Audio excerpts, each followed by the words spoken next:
ईश गिरीश नरेश परेश महेश विलेशय भूषण भो साम्ब सदा शिव शम्भो शङ्कर शरणं मे तव चरणयुगम्।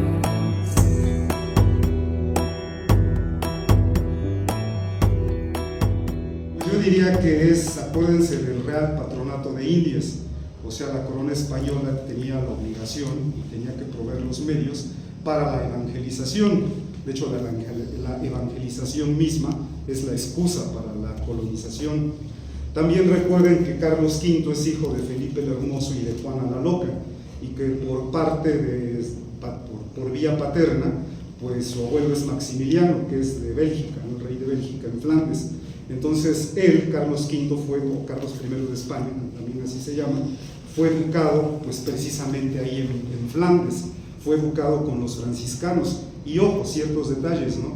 Uno de sus maestros más apreciados y queridos fue Juan Tecto, y su tío, que era hijo bastardo de Maximiliano, pues no era otro más que Pedro de Gante. Y bueno, ahí en Flandes también recuerden que había llegado la influencia de este Erasmo de Rotterdam.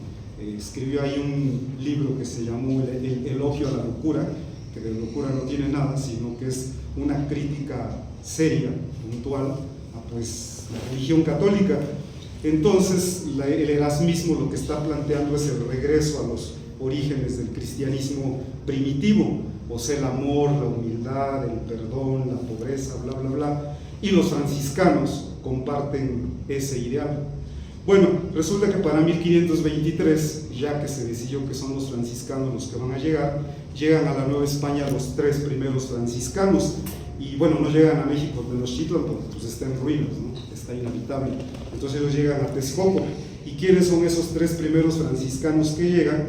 Pues son Juan de Ahora, Juan de Tecto, precisamente, y Fray Pedro de Gante. Entonces, fíjense en todas las relaciones que van pasando.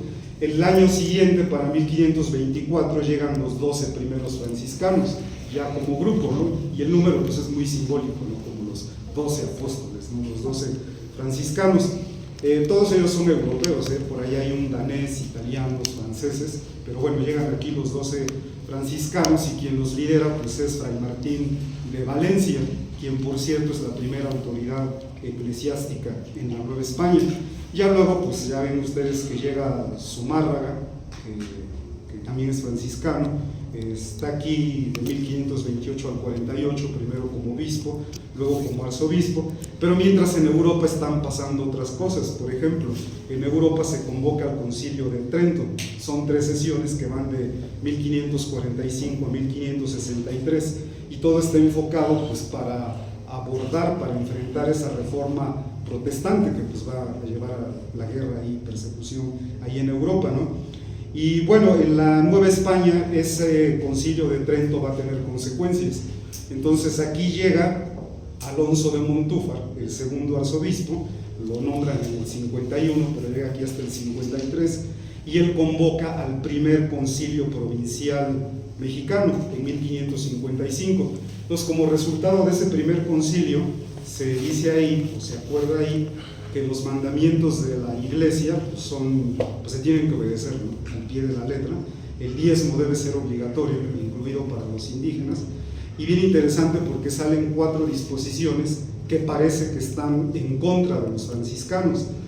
Uno es que la única intercesora entre los fieles y Dios es la iglesia, ¿no? Por lo tanto, todo lo que tiene que ver con la confesión, con la Eucaristía, pues debe ser por parte de los curas. Y fíjense, ahí el fraile de Dinamarca que vino, el danés, el franciscano, se le ocurre pues proponer algo, que haya sacerdotes indígenas, que los indígenas se ordenen, y pues ¿para qué? No, eso escandaliza a todos, ¿no? O sea, ¿cómo un sacerdote indígena? No están aptos, impensable, ¿no? Bueno, el segundo punto es que la lectura de la Biblia solamente es para interpretarse por los obispos, y entonces mandan a recoger todos los textos escritos en lenguas indígenas. La tercera es que para publicar un libro tiene que pasar por un consejo dictaminador, o sea, va a haber una censura y grande. Entonces se mandan a recoger los catecismos de Zumárraga y de Fray Pedro de Gante. Y el cuarto es que no se va a difundir por ningún medio la idolatría, o sea que no debe de existir nada que hable del pasado indígena, y es cuando se confiscan manuscritos históricos como el de Motolinía, su Historia de las Indias de la Nueva España, de Sahagún, su obra, ¿no?, la Historia General de las Cosas de la Nueva España, y de Mendieta, su Historia Eclesiástica Indiana. Todo es confiscado. Y bueno, afortunadamente este historiador que ya mencioné del siglo XIX, Casbalceta, pues rescata estos textos antiguos, y bueno, por eso los conocemos al día de hoy. Y eso, bueno, va a tener muchas consecuencias serias. Nada más doy dos ejemplos. Por ejemplo, un tal Fray Alonso de Cabello lo cacharon escribiendo notas en un libro con ideas erasmistas. Pues ¿para qué? Que lo mandan a la prisión, lo juzga la Inquisición, lo sentencian y lo mandan a España a cumplir su sentencia. Entonces es serio lo que está pasando, ¿no? Y acuérdense también que los franciscanos incitan a sus indios, porque así los consideraban ellos, ¿no?, sus indios, a rebelarse en contra de las nuevas disposiciones eclesiásticas, ¿no? Bueno, obviamente no lo logran, se reprime todo eso. Y bueno, entonces una pregunta pues ya para todo esto es, y bueno, ¿y quién gana ese pleito entre los franciscanos y la iglesia diocesana? Pues creo que es obvio quién ganó. Por eso con el tiempo los conventos franciscanos terminaron en esto, ¿no?, en ruinas. No sé si se me acabó el tiempo, no, todavía tengo unos minutos, ¿no? Bueno, entonces nada más termino con cómo es que logran esto. O sea, la iglesia diocesana, los arzobispos, imponerse sobre la otra iglesia que había llegado aquí a evangelizar, la de los franciscanos, la de los frailes. O sea, no fueron los únicos los franciscanos, pero sí los primeros, ¿no? Acuérdense que Montúfar era dominico, ¿no? Bueno, tengo yo una tesis sobre esto, ¿no?, cómo fue que lo lograron. Entonces, con todo esto de la iglesia diocesana y las nuevas disposiciones, se le quitó la administración de parroquias, capillas, ermitas a los franciscanos, y entre ellas pues estaba la ermita en el Cerro del Tepeyac. Acuérdense que el Cerro del Tepeyac, antes de que llegaran aquí los cristianos, pues ya era un antiguo lugar de culto. Ahí se veneraba a la diosa madre, ¿no?, a la Tonantzin. Entonces los franciscanos lo que hicieron pues fue poner ahí en la ermita una imagen sin advocación alguna en particular de la Virgen María, sin advocación particular, ¿no?, así se dice según las crónicas, ¿no? Luego el pintor que lo revela Francisco Bustamante, Marco Zipac, pues él lo que hace es pintar una extravagante advocación de la Virgen María que llaman de Guadalupe. A todo esto yo supongo que esa imagen que él toma como modelo, porque no hace una copia, sino que hace un original, pero que sí toma como modelo, no es la Virgen de Guadalupe de España, la que está allá en Extremadura, en el río Guadalupe, bueno, el río Guadalupe, ¿no?, de origen árabe la palabra, en el pueblo de Puebla de Guadalupe, pues ahí también hay un convento, ¿no? Porque esa es una escultura de madera pequeña. Yo creo que se refieren a la pintura del coro, que esa sí llegó aquí a la Nueva España. Entonces, si ustedes ven la Virgen del Coro, pues esa es una mujer que está abrazando a un niño parada sobre la luna, con rayos del sol, todo eso. Entonces, bueno, supongo que Marco Zipac, el pintor indígena, lo que hace es pues tomarla como modelo, pero no hace una copia, sino que hace un original, una extraña vocación de Guadalupe. Y esa pintura que realiza Marco Zipac, lo que hacen es colocarla en la ermita del Tepeyac, y Montúfar, el arzobispo, pues estuvo de acuerdo, ¿no? Claro que estuvo de acuerdo, y la prueba irrefutable es que él en la misa del 6 de septiembre, o sea 2 días antes de todo este escándalo que les cuento, que Francisco Bustamante ataca al arzobispo ahí en el convento, tan solo 2 días antes, Montúfar en su sermón ahí en la catedral, él se declara a favor del culto guadalupano, o sea que él está de acuerdo con esto que está pasando. Y por último, que algo, que sería tema de otra ponencia, algo vieron los indígenas en esa imagen que la sintieron suya y la aceptaron pues como tal, y no solo, ¿no?, sino que le dieron el carácter de una especie de diosa madre, ¿no?, porque para los indígenas fue eso, ¿no? Una especie de diosa madre, y que sintieron suya, no en esta serie de divinidades extranjeras que llegaron. Y para terminar, pues quien corrobora todo esto que estoy diciendo, o sea, por escrito y se dio cuenta de ello, pues es ni más ni menos que el más célebre de todos los franciscanos, ¿no? Fray Bernardino de Sahagún. En una de sus notas aclaratorias en el libro 11 de su obra, La Historia General, él escribe que todo ese culto de Guadalupe deberían de prohibirlo a los indígenas, porque algo muy extraño está pasando ahí. Dice él que el culto de Guadalupe es un subterfugio, usa esa palabra, que quiere decir engaño, para paliar, que quiere decir mitigar, la idolatría, que quiere decir la religión náhuatl, y se atreve a llamarla que el culto guadalupano es una invención satánica que hay que combatir. En otras palabras, pues aún se está dando cuenta que esta Guadalupe pues no es otra cosa más que continuación de esa antigua religión náhuatl que existía en estas tierras hasta antes de la conquista, y que el cristianismo pues llegó a avasallar con toda intención y de manera sistemática. Y bueno, por eso es que pues para muchos pueblos indígenas al día de hoy Guadalupe sigue siendo esa Tonantzin. Entonces, muy revelador este documento, que yo pienso que todos deberíamos conocer las informaciones de 1556. Hay otro, del que obviamente no voy a hablar, pero sí recomiendo, se llama El Coloquio de los 12, que es cuando los 12 franciscanos que llegan aquí intentan convertir al cristianismo a los sacerdotes nahuas. Quien piense que eso fue color de rosa y que los sacerdotes nahuas aceptaron el cristianismo sin chistar, se equivocan. Y no lo digo yo, sino que ahí están el Coloquio de los 12, en donde los sacerdotes nahuas exponen, ¿no? Y de manera seria, ¿no? Defienden su religión y sobre todo por qué debería ser respetada por esos extranjeros que llegaron aquí, ¿no? Los cristianos. Y bueno, con eso termino. Gracias.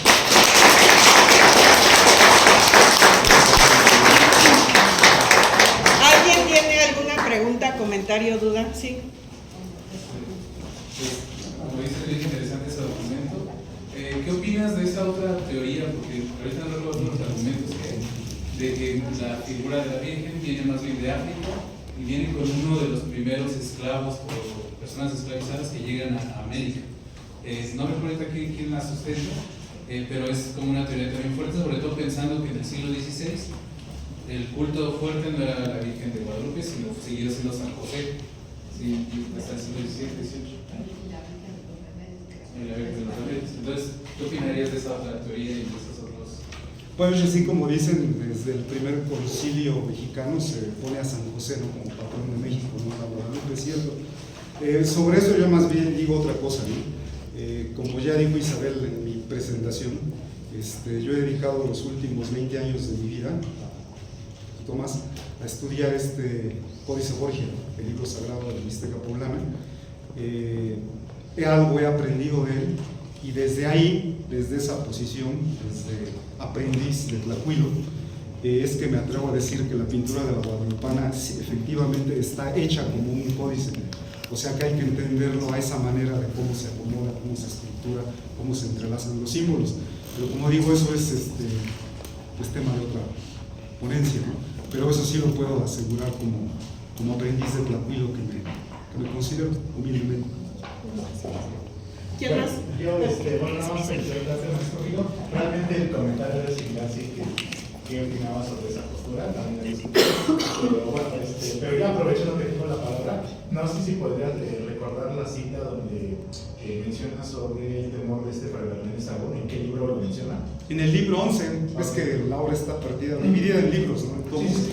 Y me parece, es bien interesante esa nota aclaratoria, porque no solo habla de Tepeyaque, habla de los lugares donde ellos, los franciscanos, consideran que a pesar de que los indios ya dicen que son cristianos, no es cierto, ¿no? Siguen llevando a cabo prácticas idolátricas, dicen ellos, ¿no? Pero pues en realidad son sus propias prácticas religiosas de los nahuas, ¿no? Mencionan Santana Chautempan, que ahí se está llevando a cabo la idolatría también, o sea, la Tosi, la abuela. Mencionan Chalma también, como que otro lugar donde algo está pasando, y menciona Mecameca, y al final menciona Tepeyac. Pero sí está ahí en la historia general. Gracias. ¿Alguien más? Maestra. Solo en su opinión, entonces, ¿cómo se inserta el documento de Nica Mopowa en el relato que está contando? O sea, se hace la pintura, pero también se hace el relato. ¿Quién se sabe? El Nica Mopowa fue escrito hasta mediados del siglo XVI. Yo estoy seguro, estoy convencido de ello, que quien lo escribe, suponen que es Antonio Valeriano, está escrito en náhuatl, en el pensamiento náhuatl, escribe la fecha de 1531 no como un hecho histórico, sino como un vínculo a la manera de pensar el tiempo de los náhuatl, porque el Nica Mopowa empieza diciendo eso precisamente, ¿no? 10 años después de que la Ciudad de México, Tenochtitlan, es conquistada, bla, bla, bla. Y en la forma de contar el tiempo, que hace rato precisamente ustedes estaban hablando de ello, ¿no? Del glifo de tiempo, que es un rayo solar con el Shin, o cómo se escriben los años en náhuatl, es bien importante el año de 1531. O sea, no porque de verdad haya ocurrido tal aparición, que sabemos que pues, en este universo no ocurren los hechos sobrenaturales. No sé si en otro, si lo hay sí, pero en este puedo asegurar que no. Entonces, ese año resulta ser un año 13 Acar, ese año, 1531, por eso la referencia. Entonces acuérdense que de acuerdo a los anales de Cuautitlán, ahí cuando se narra la historia de la creación de los 5 soles, este es el quinto, se dice que este quinto sol nació en un día Nahuiolin de un año 13 Acar. Y bueno, nada más para mencionar eso, esa es una cosa. La otra es que quien escribió el Nica Mopowa se inspiró en un texto todavía mucho más antiguo, que es el primero de los cantares de cada colección Cantares Mexicanos, que se llama el Huicapeucayo, que eso requeriría otra ponencia por sí solo, ¿no? El Huicapeucayo. El Huicapeucayo nosotros nos hemos dedicado a cantarlo, estos niños saben partes, allá en el pueblo hay varios niños, una niña que se lo sabe completo, es un canto largo, es el primero de Cantares Mexicanos, así se llama el Huicapeucayo. Y así rápidamente nada más chécate de lo que se trata. Es un huicani que está buscando el sentido de la vida, atraviesa el bosque florido, escucha el canto de pájaros preciosos, se hace el silencio, se le aparece un colibrí precioso, el Quetzalmictzitziltzin, y le hace una pregunta, le dice, ¿qué buscas? Y él dice, quiero saber dónde están las flores esas que dan sentido a la existencia. Al final el colibrí le dice, corta las flores, cantor, y llévatelas. Y el cantor obediente las corta y las pone en el hueco de su tilo. Entonces, si ustedes leen el Huicapeucayo en náhuatl, sin traducciones, la traducción hace daño, destruye el sentido de todos los conceptos religiosos que hay ahí. Pero si ustedes leen el Huicapeucayo en náhuatl y luego leen el Nica Mopowa en náhuatl, pues se van a quedar así como sorprendidos, ¿no? Porque la relación es así. Si leen una traducción en náhuatl, la verdad ni vale la pena. La traducción viene a destruir todos esos conceptos y relaciones. Pero bueno, sí, conocemos el Nica Mopowa.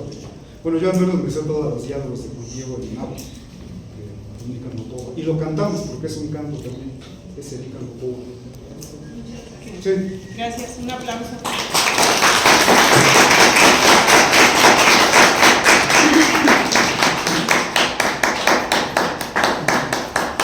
Y bueno, el Instituto Nacional de Antropología e Historia, a través del exconvento franciscano de la Asunción de Tecamachalco, Puebla, otorga la presente constancia al maestro Filositlalxochitzin por su valiosa participación en el segundo Festival Cultural de Día de Muertos, Tradición y Color, 30 de octubre al 2 de noviembre de 2025, rúbrica de Manuel Alfonso Melgarejo Pérez, director de museos de INA Puebla.